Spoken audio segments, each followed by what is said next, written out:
You read a room the moment you walk in, not the furniture, not the decor, the tension, the shift in someone's voice when they're pretending everything is fine, the silence that isn't restful, it's loaded.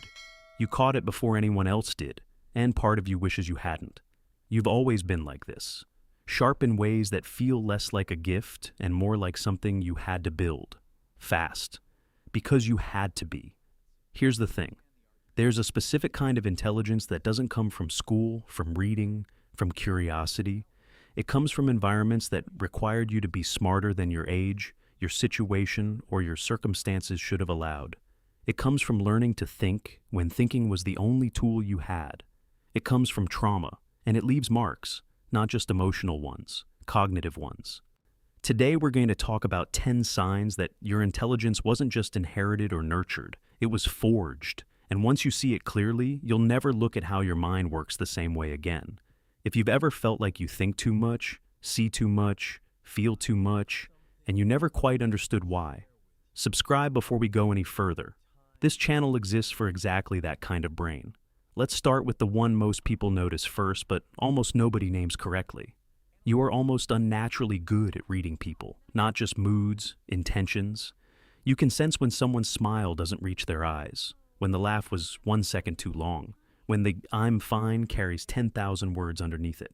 Most people call this emotional intelligence, and technically, yes, that's what it is. Oh, but here's where it gets interesting. Research on childhood adversity consistently shows that children raised in unpredictable environments develop what psychologists call hypermentalization, an accelerated, often involuntary ability to model other people's internal states. In plain terms, when your environment was unpredictable, reading people wasn't a hobby. It was how you stayed safe. You learned to track emotional temperature before you learned to name it. And that skill didn't disappear when the environment did. The second sign is one that'll resonate if you've ever been told you're too intense. You don't do surface level, not in conversations, not in relationships, not in your own thinking. Small talk genuinely exhausts you. Not because you're antisocial, but because your brain is always pulling at threads. Always asking what's underneath. You want to understand the mechanism, the reason, the pattern beneath the surface. This goes back to something important. Children who grow up in chaotic or emotionally complex environments learn early that the surface of things is unreliable. What people say and what they mean are often two very different things. What looks safe can suddenly not be. So you learn to look deeper. You developed a habit of searching for structural truth rather than taking things at face value. That habit made you incisive. It also made small talk feel like a waste of resources your brain didn't want to spend. Here's the third sign, and this one tends to shock people. You are exceptionally good at problem solving under pressure, not despite your history. Because of it. There's a concept in developmental psychology called stress inoculation. The idea that managed exposure to difficulty actually builds cognitive resilience. Your nervous system learned to stay functional in conditions that would destabilize most people. You developed what researchers sometimes call a high-demand cognitive baseline. Your brain learned to think clearly when the emotional noise was loud. That's not normal. Most brains struggle to access their prefrontal cortex, the part responsible for logic, planning, and complex decision-making, when the stress system is activated. Yours learned to keep it running anyway. Not because you're special, because you had no other option. The fourth sign is the one people rarely admit out loud. You have an almost compulsive need to understand why things happen. Not just what, why. When someone treats you badly, your first move isn't just to feel hurt. It's to analyze, to reconstruct the situation, build the explanation, find the pattern. You've been doing this since you were young, probably without knowing you were doing it. Psychologists call this meaning making, and it's one of the most sophisticated cognitive functions the human brain performs. It requires abstract reasoning, causal thinking, perspective taking, and emotional regulation, all happening simultaneously. Children who grow up in environments that feel senseless or unstable develop meaning making as a coping tool. If I can explain this, it becomes manageable. If I can understand why, it loses some of its power over me. You turned confusion into analysis, and you got very, very good at it. Now, here's the uncomfortable one. Sign 5. And you are your own harshest critic. and you hold yourself to standards that you would never apply to the people you love. You forgive others easily, yourself, almost never. You replay things you said 3 years ago. You edit your own memories looking for where you went wrong. You have an internal courtroom that is always in session, and you are always on trial. This pattern has a name in psychology: internalized hypervigilance. When a child grows up in an environment where mistakes had consequences, real ones, social ones, emotional ones, the brain learns to scan for errors before they happen. The self-monitoring system gets calibrated very high. And while that made you careful, thorough, and often brilliant at anticipating problems, it also means you never fully turn off. The same precision that makes you excellent at your work is the same system that keeps you up at night going over something you said in a conversation you've already left. Let me be honest with you about sign 6, because this is one most intelligent trauma survivors never connect to their past. You are unusually comfortable with complexity and ambiguity. You can hold two contradictory truths at once without needing to resolve them. You don't need everything to fit into a clean narrative. Black and white thinking isn't really available to you. And honestly, you've never fully understood people who require it. Here's why. Cognitive rigidity, the need for clear, simple answers, is a luxury of stable environments. Children who grew up in environments where the rules changed, where a parent could be warm one day and cold the next, or where safety was conditional and inconsistent, their brains were forced to develop what researchers call cognitive flexibility, the ability to operate inside contradiction without shutting down. That's actually a marker of sophisticated intelligence. It's the same cognitive trait that tends to define great therapists, great writers, great strategists. You can see the whole board because your early life required you to see the whole board. Sign 7 is one that will feel both like a strength and, honestly, a kind of prison. You notice things other people walk past entirely, not just emotionally, sensory, environmental, situational. You notice the shift in the lighting when a conversation gets uncomfortable. You notice when someone's body language doesn't match their words. You notice the one thing in a room that's slightly off. It says people probably tell you you're observant. They mean it as a compliment. What they don't know is how much bandwidth the observational system consumes. Neurologically, what you developed is sometimes called a sensitized threat detection system. The brain's amygdala, which processes threat and alerts the body to potential danger, was trained to stay active and discriminating. And while this creates real challenges, more on that in a moment, it also produces a quality of attention that is genuinely rare. You are present in a room in a way most people simply aren't. You experience things more completely. The cost is high. But what it built in you is real. Here's where it gets harder. Sign 8. For all this intelligence, you often struggle to trust it. You second-guess yourself in ways that feel disproportionate to your actual capability. You ask for reassurance even when you already know the answer. You've been told you're smart your whole life, and somehow it never quite sticks, never quite lands inside you the way it should. This is the cruelest irony of trauma-forged intelligence.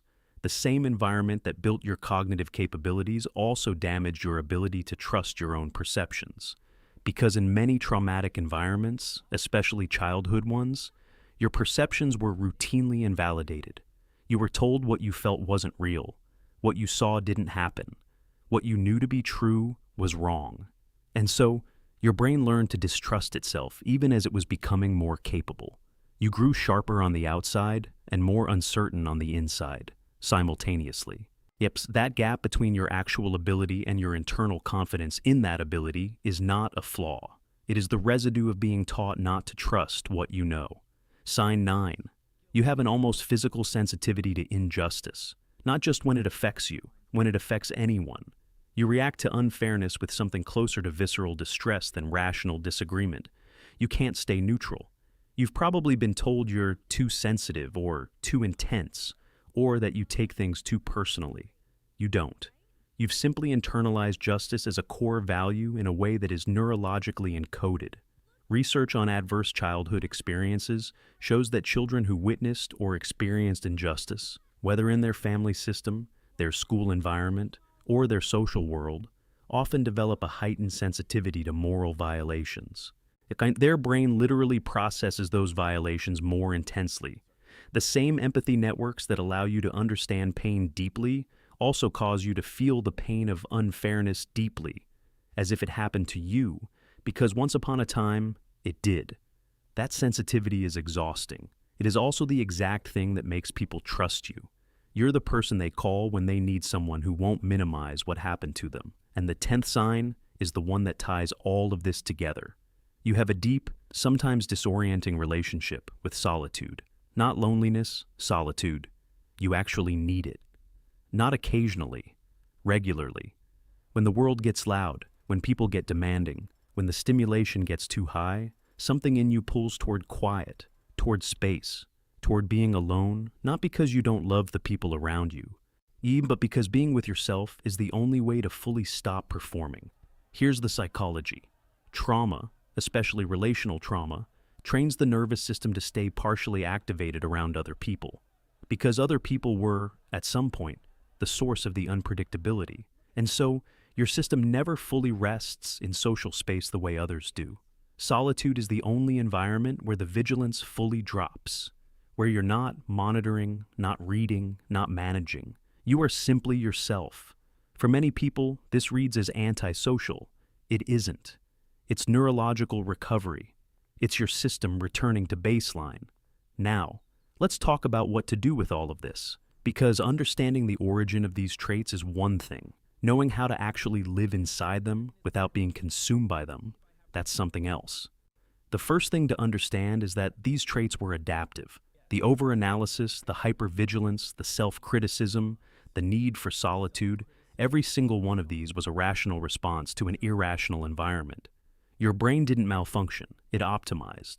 The problem is that the optimization was built for a specific environment, and when that environment changed, the settings didn't automatically update. What that means practically is this. The goal is not to eliminate these patterns. They're baked in. The goal is to learn to distinguish when they're serving you and when they're running on autopilot from a situation that no longer exists. When you're overanalyzing a situation, pause and ask genuinely, is there actual ambiguity here, or am I scanning for threat out of habit? When your self-criticism spikes, or ask, would I say this to someone I love? If not, it's the old system talking. When you feel the pull toward complete isolation, ask, is this recovery or avoidance?